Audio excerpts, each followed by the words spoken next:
예전엔 저도 당뇨를 막으려면 먹는 걸 거의 끊다시피 해야 한다고 믿었습니다. 팝도 줄이고 간식도 없애고 과일은 아예 멀리해야 한다고 생각했죠. 그런데 제가 연구 현장에서 수천 명의 혈당 데이터를 분석하면서 생각이 완전히 달라졌습니다. 혈당을 흔드는 건 음식 그 자체보다 먹는 방식과 순서, 그리고 꾸준한 생활 흐름이었습니다. 많은 분들이 혈당 관리를 위해 극단적인 금식이나 무리한 식단 조절을 시도하시는데 이런 방식은 오히려 혈당을 더 불안하게 만들 수 있어요. 진짜 중요한 건 하루 세 끼를 어떤 순서로, 어떤 속도로 먹느냐였습니다. 제가 연구하면서 가장 놀라웠던 건 아주 작은 변화만으로도 혈당이 완전히 달라진다는 사실이었어요. 예를 들어 같은 음식이라도 먹는 순서만 바꿔도 식후 혈당 변화가 30% 이상 달라지는 경우를 수없이 봤습니다.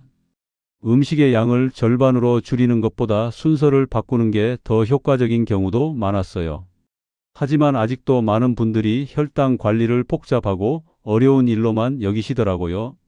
수치를 외우고 칼로리를 계산하고 엄격한 식단을 지켜야 한다고 생각하시죠. 그런데 제가 오늘 말씀드릴 내용을 들으시면 혈당 관리가 이렇게 간단할 수도 있구나 하고 깜짝 놀라실 거예요. 그래서 오늘은 제가 연구 현장에서 깨달은 핵심을 하나씩 풀어드리려고 합니다. 복잡한 이론보다는 당장 오늘부터 적용할 수 있는 실용적인 방법들을 중심으로 말씀드릴게요. 혈당을 불안하게 만드는 숨겨진 원인들과 반대로 혈당을 편안하게 만드는 간단한 실천법들까지 모든 걸 공개하겠습니다. 여러분은 예전 생각이 크게 바뀌었던 경험 있으신가요? 제가 상담했던 분 중에 외삼촌이 계셨습니다. 외삼촌은 67세이신데 식사하고 나면 항상 졸리고 단계 당기니까 혹시 큰 병이 오는 건 아닌지 걱정이 많았습니다. 혈당 수치도 조금씩 올라가고 있어서 더욱 불안해하셨죠. 그래서 과일도 끊고 밥도 억지로 밥만 드시다가 스트레스만 커진 상황이었어요. 외삼촌은 평소 식사 시간이 10분도 안 걸렸어요. 바쁜 직장 생활 때문에 빨리 먹는 습관이 몸에 배어 있었거든요. 밥을 먼저 몇 숟가락 먹고 나서 반찬을 먹는 패턴도 오랫동안 유지해 오셨고요. 그런데 이런 작은 습관들이 모여서 식후마다 혈당이 급격하게 올라갔다 내려갔다를 반복하고 있었던 거예요. 그때 저는 아주 작은 조언 하나만 드렸습니다. 식사 순서를 채소와 단백질부터로 바꿔보시라고 했죠. 양을 줄이라거나 금지할 음식 목록을 드린 게 아니었어요. 그냥 밥을 마지막에 먹고 채소와 단백질을 먼저 먹어보시라는 간단한 제안이었습니다. 며칠 지나지 않아 외삼촌이 연락을 주셨습니다. 식사 후에 몰려오던 피곤함이 사라지고 단 음식 생각도 줄었다며 놀라워하더군요. 양을 억지로 줄이거나 먹는 즐거움을 포기한 것이 아니라 식사의 흐름만 바꿨을 뿐인데 이렇게 달라진 겁니다.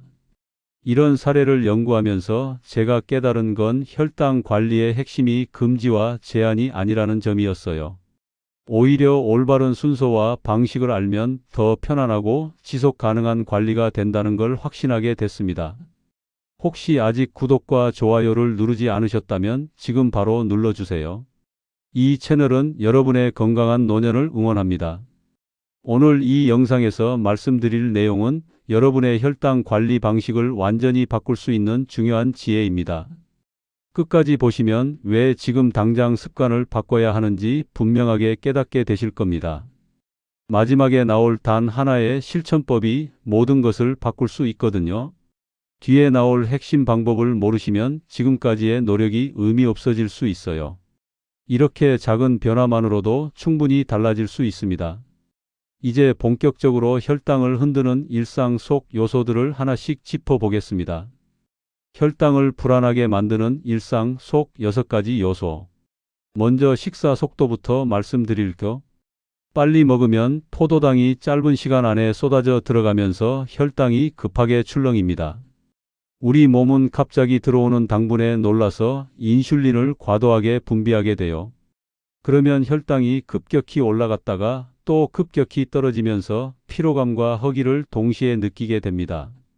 한국영양관련기관 조사에서도 식사 속도가 빠른 그룹이 식후 혈당 상승폭이 더 컸다는 결과가 있습니다.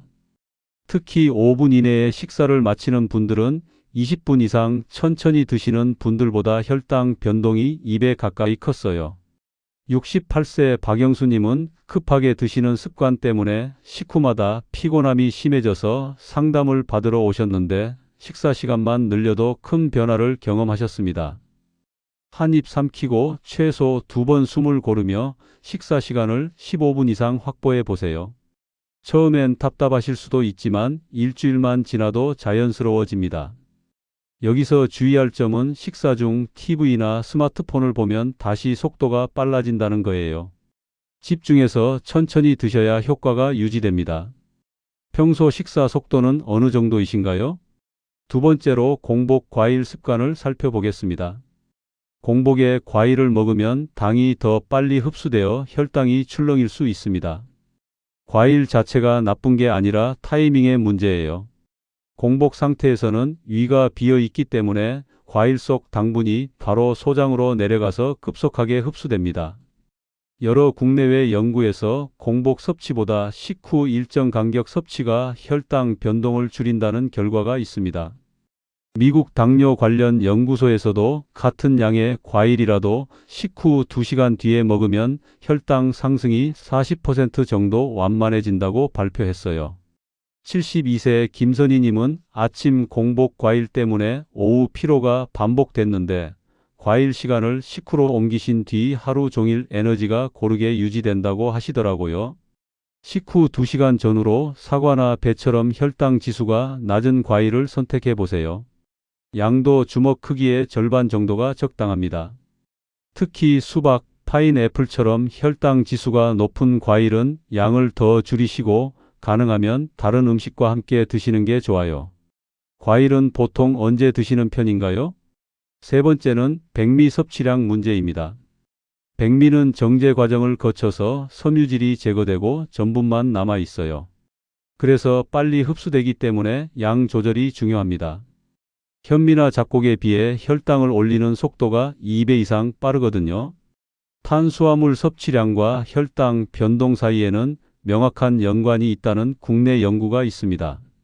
서울대 식품영양학과에서 진행한 연구를 보면 같은 반찬이라도 백미 양에 따라 식후 혈당이 선형적으로 증가한다는 결과가 나왔어요. 70세 정만우님은 백미 양을 한두 숟가락만 줄였는데도 식후 혈당이 완만해졌다고 놀라워하셨습니다. 손바닥 주먹 높이 기준으로 양을 줄이되 식사 순서를 먼저 바꾸면 부담이 적습니다. 갑자기 밥을 절반으로 줄이면 허기가 심해서 스트레스를 받을 수 있거든요. 하지만 채소와 단백질을 먼저 충분히 드신 뒤에 밥을 먹으면 자연스럽게 밥의 양도 줄어들고 혈당도 안정됩니다. 백미를 완전히 끊으려 하면 스트레스가 더 올라가니까 점진적으로 줄여가세요. 밥은 평소 어느 정도 드시나요? 네 번째로 단백질 부족 문제를 살펴보겠습니다. 단백질이 부족하면 식사 후 혈당을 잡아주는 힘이 떨어집니다.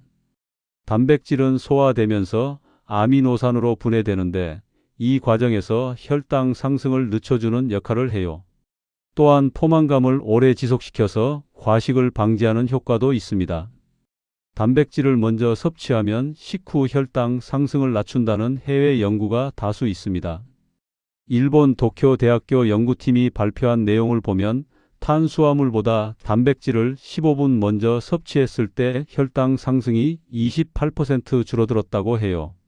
65세 장명자님은 단백질을 추가한 뒤 식사 후 졸림이 크게 줄었다며 매우 만족스러워 하셨어요. 두부, 계란, 생선 등 한두 손바닥 분량을 식사 초반에 먹어보세요. 아침에는 계란 한두 개, 점심에는 두부나 생선 한 토막, 저녁에는 살코기나 콩류를 추가하시면 됩니다. 여기서 주의할 점은 튀긴 형태보다는 기름이 적은 조리법이 적합하다는 거예요. 기름이 많으면 소화가 느려져서 다른 문제가 생길 수 있거든요. 식사에서 단백질 비중은 어느 정도 되시나요? 다섯 번째는 채소 섭취 부족입니다. 식이섬유는 혈당 출렁임을 막는 첫 번째 장치예요. 채소에 들어있는 섬유질이 위에서 겔 형태의 막을 만들어서 당분의 흡수를 천천히 만들어줍니다. 마치 문 앞에 방충망을 설치하는 것과 비슷한 원리예요.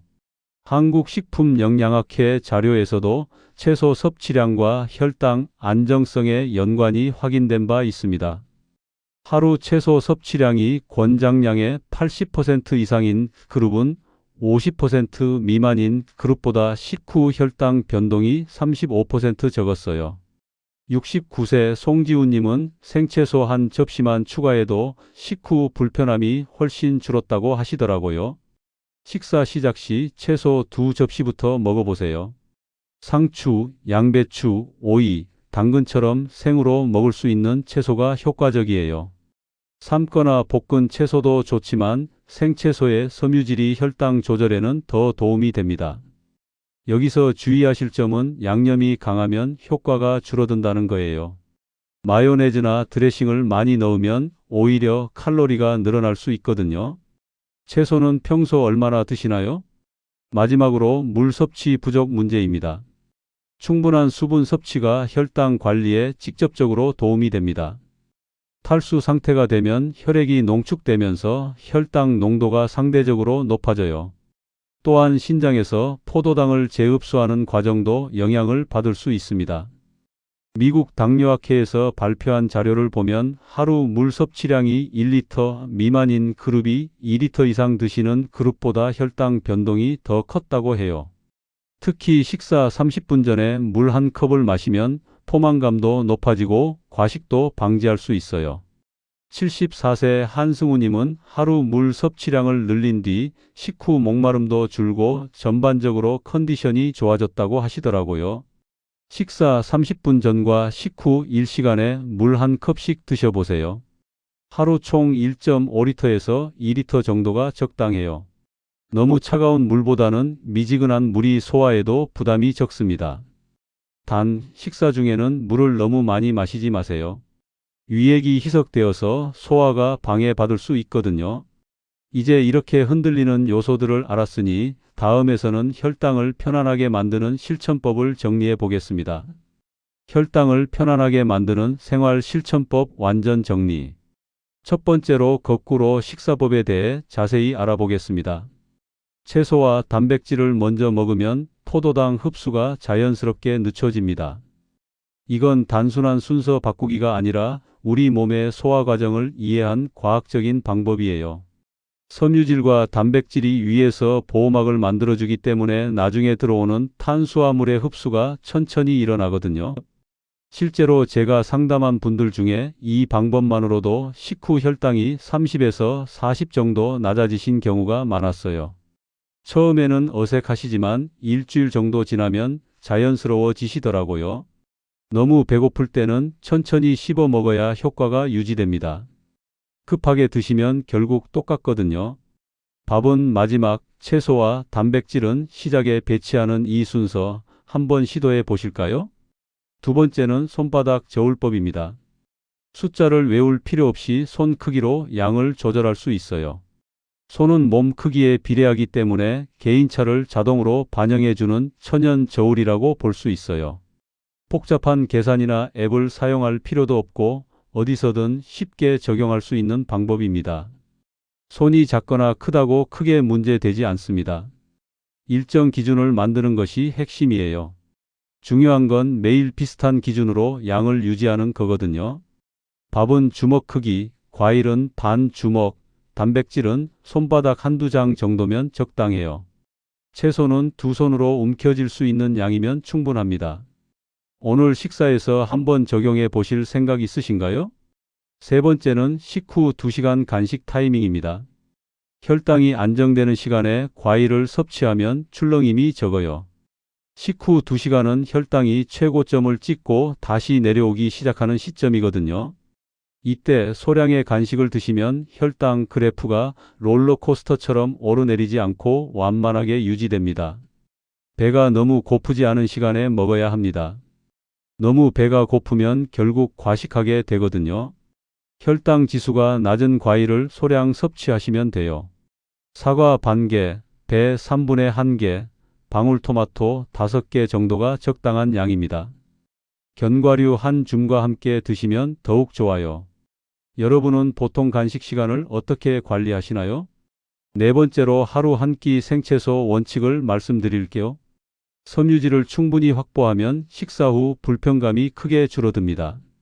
생채소의 섬유질은 열을 가하지 않았기 때문에 구조가 그대로 살아있어서 혈당 조절 효과가 더 뛰어나요. 하루에 한 끼라도 생채소를 충분히 드시면 전체적인 혈당 관리가 훨씬 수월해집니다. 양념 적은 형태여야 효과가 유지됩니다. 마요네즈나 크림 드레싱을 많이 넣으면 칼로리가 늘어날 뿐만 아니라 섬유질의 효과도 떨어져요. 간단한 올리브 오일과 식초 또는 레몬즙 정도면 충분합니다. 하루 한 끼는 반드시 생채소 한 접시 이상을 챙겨보세요. 어느 식사에 생채소를 넣어 보시겠어요? 다섯 번째는 15분 식사법입니다. 식사 시간을 최소 15분 이상 확보하면 혈당 상승이 훨씬 완만해져요. 우리 뇌가 포만감을 느끼는데 최소 15분은 걸리거든요. 그 전에 식사를 끝내면 뇌는 아직 배가 고프다고 인식해서 더 먹고 싶어 해요. 결국 과식으로 이어지고 혈당도 급상승하게 됩니다. 처음에는 시계를 보면서 드셔도 괜찮아요. 한 입 먹고 젓가락을 내려놓는 습관을 만들어 보세요. 가족이나 지인과 대화하면서 드시는 것도 자연스럽게 시간을 늘리는 좋은 방법이에요. TV나 스마트폰은 오히려 집중을 방해해서 빨리 먹게 만들 수 있으니 피하시는 게 좋습니다. 여섯 번째는 물 마시기 타이밍입니다. 식사 30분 전에 물 한 컵을 마시면 포만감이 높아져서 자연스럽게 과식을 방지할 수 있어요. 또한 충분한 수분은 혈액순환을 도와서 혈당 조절에도 간접적으로 도움이 됩니다. 하루 1.5리터에서 2리터 정도가 적당한 양이에요. 식사 중에는 물을 너무 많이 마시지 마세요. 위액이 희석되어서 소화가 방해받을 수 있거든요. 식후 1시간 뒤에 물 한 컵 정도가 좋습니다. 미지근한 물이 차가운 물보다 소화에 부담이 적어요. 마지막으로 흔들려도 금방 돌아가는 습관 만들기입니다. 혈당 관리는 한 번의 완벽함보다 다시 돌아오는 힘이 더 중요해요. 명절, 모임, 여행 등 예외 상황은 누구에게나 생기거든요. 이때 너무 자책하지 마시고 다음 날부터 다시 평상시 패턴으로 돌아가면 됩니다. 명절, 모임 등 예외 상황을 너무 자책하지 않습니다. 하루 이틀 어긋난다고 해서 모든 게 무너지는 건 아니에요. 오히려 스트레스 받아서 포기하는 게 더 문제거든요. 하루만 지나도 다시 거꾸로 식사법과 손바닥 저울로 복귀해 보세요. 여러분은 평소 어떻게 리듬을 되찾으시나요? 이제 마지막으로 오늘 내용을 정리해 드리겠습니다. 오늘 이야기의 핵심은 아주 간단했습니다. 많은 분들이 당뇨를 피하려면 먹는 즐거움을 포기해야 한다고 오해하지만 실제로는 먹는 양보다 먹는 순서와 속도 그리고 꾸준한 식사 흐름이 훨씬 중요합니다. 제가 20년 동안 연구하면서 깨달은 가장 중요한 사실이 바로 이것이었어요. 혈당 관리에서 가장 흔한 실수는 극단적인 제한을 하려는 거예요. 밥을 아예 안 먹거나 과일을 완전히 끊거나 무리한 다이어트를 시도하는 분들이 많아요. 하지만 이런 방식은 지속하기 어렵고 스트레스만 늘어나서 결국 요요 현상으로 이어지는 경우가 대부분입니다. 반면에 올바른 관리는 생각보다 훨씬 간단해요. 채소와 단백질을 먼저 먹고 천천히 드시고 적당한 양을 유지하는 것만으로도 혈당이 안정됩니다. 음식을 포기하는 게 아니라 먹는 방식을 바꾸는 거거든요. 잘못 관리하면 어떤 일이 벌어질까요? 혈당이 계속 출렁이면서 피곤함과 단 음식 갈망이 반복됩니다. 식사 후마다 졸리고 오후만 되면 기운이 떨어지고 밤늦게 단 음식이 당기는 악순환이 계속돼요. 장기적으로는 혈관 건강도 나빠지고 다양한 합병증의 위험도 높아집니다. 하지만 제대로 관리하면 완전히 달라집니다. 식후가 훨씬 편안해지고 하루 종일 에너지가 고르게 유지돼요. 단 음식에 대한 갈망도 자연스럽게 줄어들고 마음의 불안도 줄어듭니다. 혈당 수치도 안정되면서 장기적인 건강관리에 대한 자신감도 생기죠. 특히 중요한 건 이런 변화가 억지로 참아서 얻어지는 게 아니라는 점이에요. 올바른 방식을 알면 오히려 더 편안하고 즐겁게 식사할 수 있어요. 제가 상담한 분들 중에 혈당 관리를 시작한 뒤 음식의 진짜 맛을 알게 됐다고 말씀하시는 분들이 많거든요. 제가 오늘 드린 실천법 중 딱 하나만 선택하신다면 저는 식사 순서를 바꿔보시라고 꼭 말씀드리고 싶습니다. 가장 쉬우면서 효과가 가장 뚜렷하기 때문이에요. 내일 아침부터 채소와 단백질을 먼저 드시고 밥을 마지막에 먹어보세요. 일주일만 지나도 확실한 변화를 느끼실 거예요. 식사 순서를 바꾸는 것만으로도 혈당 변동이 30% 이상 줄어들 수 있어요. 복잡한 계산이나 특별한 준비물도 필요하지 않고 비용도 들지 않는 가장 실용적인 방법이거든요. 외식할 때도 집에서 먹을 때도 어디서든 적용할 수 있어서 지속하기도 쉬워요. 두 번째로 추천드리는 건 손바닥 저울법입니다. 복잡한 칼로리 계산 없이도 적당한 양을 유지할 수 있는 간편한 방법이에요. 밥은 주먹 크기, 과일은 반 주먹, 단백질은 손바닥 한두 장 정도만 기억하시면 됩니다. 이 두 가지 방법만 제대로 실천해도 혈당 관리의 80%는 성공한 거라고 보시면 돼요. 나머지는 천천히 하나씩 추가해 가시면 됩니다. 한 번에 모든 걸 바꾸려고 하면 부담스럽고 지속하기 어려워요. 혈당 관리는 마라톤과 같아요. 빠르게 달리는 것보다 꾸준히 지속하는 게 중요하거든요. 완벽하지 않아도 괜찮으니까 매일 조금씩이라도 올바른 방향으로 나아가시면 됩니다. 다음 영상에서는 혈당을 안정시키는 하루 루틴을 더욱 세부적으로 다뤄보겠습니다. 아침에 일어나서 잠들 때까지 시간대별로 어떻게 관리하면 좋은지 구체적인 스케줄을 제시해 드릴 예정이에요. 또한 외식할 때나 특별한 상황에서도 적용할 수 있는 응용법들도 함께 말씀드릴게요. 여러분은 평소 어떤 습관이 가장 어려우신가요? 댓글로 남겨주시면 다음 영상에서 구체적인 해결책을 제시해 드리겠습니다.